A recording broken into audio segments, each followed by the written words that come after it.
비료 줬는데 작물이 안 큰다면 이 밭입니다. 농사가 안 되는 밭의 특징과 해결 방법. 농사를 하다 보면 꼭 이런 밭이 나타납니다. 비료도 줬습니다. 퇴비도 듬뿍 넣었습니다. 그런데 희한하게 작물이 크질 않아요. 잎 색깔도 어딘가 연하고 열매는 또 왜 이렇게 더딘지 마치 시간이 멈춘 것처럼 꼼짝도 안 하는 겁니다. 이럴 때 많은 농가분들께서 이런 생각을 하시죠. 아, 아무래도 비료가 부족한가 보네. 그래서 비료를 더 주십니다. 하지만 안타깝게도 대부분의 밭에서 상황은 오히려 더 나빠지기만 합니다. 대체 왜 이런 일이 생기는 걸까요? 농사가 영 안 되는 밭들의 특징, 제가 속 시원하게 알려드릴게요. 유심히 살펴보면 이런 밭들에는 공통적인 특징이 나타납니다. 한낮에는 잎이 축 늘어지는 겁니다. 신기한 건 해가 지고 저녁이 되면 언제 그랬냐는 듯 잎이 다시 꼿꼿하게 서 있다는 거죠. 이런 모습을 보면 많은 농가분들께서 걱정하며 말씀하십니다. 혹시 이거 병에 걸린 거 아닐까?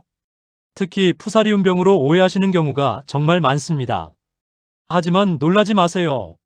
실제로는 병이 아니라 토양 환경의 문제인 경우가 훨씬 더 많다는 사실. 그렇다면 왜 낮에는 잎이 시들었다가 저녁에는 멀쩡하게 회복되는 걸까요?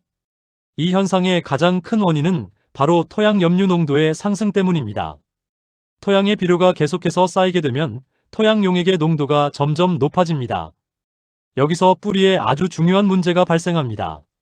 원래 식물은 토양보다 뿌리 내부의 농도가 더 높아야 토양에서 물을 쭉쭉 흡수할 수 있습니다. 하지만 토양 염류 농도가 높아지면 상황이 완전히 반대로 흘러갑니다.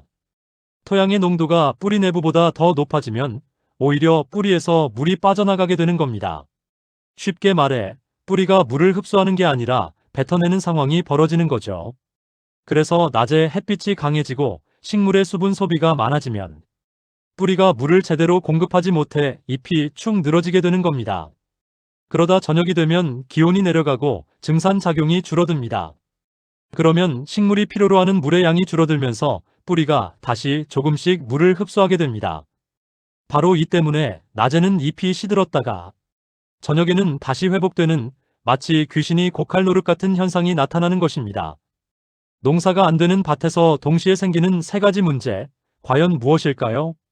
이런 밭에서는 보통 세 가지 문제가 동시에 발생합니다. 첫 번째, 염류 축적. 두 번째, 양분 기랑 작용. 세 번째, 인산 불용화. 이 끔찍한 세 가지 문제가 겹치면 아무리 비료를 줘도 작물이 제대로 흡수를 못하게 됩니다. 특히 우리나라 농사에서 이런 문제가 많이 발생하는 이유가 있습니다. 바로 농업용수 문제 때문입니다. 우리나라 지하수에는 중탄산이 많이 포함된 물이 많습니다.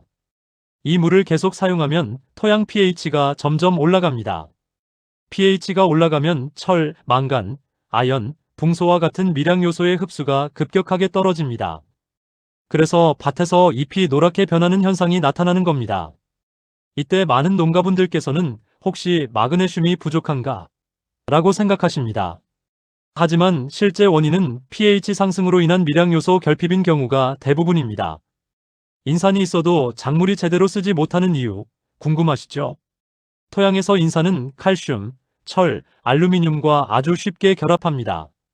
이렇게 결합하면 인산은 불용화 상태, 즉 작물이 사용할 수 없는 형태로 변하게 됩니다.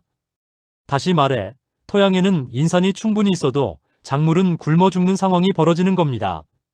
그래서 생육 정지, 뿌리 발달 저하, 열매 비대 불량과 같은 증상이 나타나고 결국 농사가 안 되는 밭이 되는 것입니다. 이 세 가지 문제가 겹치면 뿌리가 점점 약해지고 양분 흡수가 멈추며 생육이 완전히 정지됩니다. 이쯤 되면 농가에서는 아무리 비료를 줘도 효과가 나타나지 않으니 답답할 노릇입니다. 그렇다면 이 문제를 어떻게 해결해야 할까요? 여기서 가장 중요한 것은 비료를 더 주는 것이 결코 해결 방법이 아니라는 것입니다. 가장 먼저 해야 할 일은 엉망이 된 토양 환경을 다시 건강하게 만들어주는 것입니다. 첫 번째, 토양에 쌓인 염류를 줄여야 합니다. 두 번째, 뿌리 주변의 환경을 개선해야 합니다. 세 번째, 수질과 토양 pH 문제를 해결해야 합니다. 이 세 가지가 동시에 해결되어야 작물이 다시 활발하게 양분을 흡수하기 시작합니다. 왜 해결이 한 번에 팍 되지 않는 걸까요? 궁금하시죠? 농사에서 반드시 알아야 할 중요한 진실이 있습니다. 토양 문제는 절대 하루아침에 해결되지 않습니다. 토양 환경을 개선하는 데는 반드시 시간이 필요합니다. 그래서 보통 2, 3회 정도 꾸준히 관리해야 눈에 띄는 변화가 나타납니다. 첫 번째 관리에서는 묶여있던 양분들이 조금씩 풀리기 시작합니다. 두 번째 관리에서는 뿌리 주변 환경이 서서히 개선됩니다. 세 번째 관리에서는 드디어 뿌리가 살아나면서 양분 흡수가 시작됩니다. 대부분의 밭에서는 2, 3회 관리 후에 변화가 나타나는 것이 정상적인 과정입니다.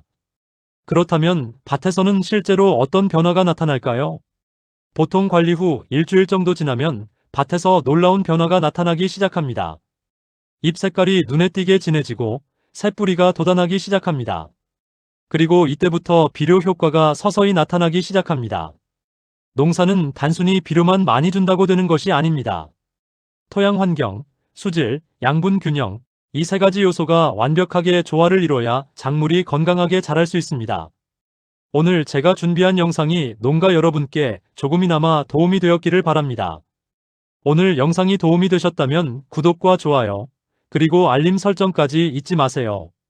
저는 다음에 더 유익하고 알찬 정보로 다시 돌아오겠습니다. 지금까지 농사를 쉽고 재미있게 설명하는 보라루키였습니다. 감사합니다.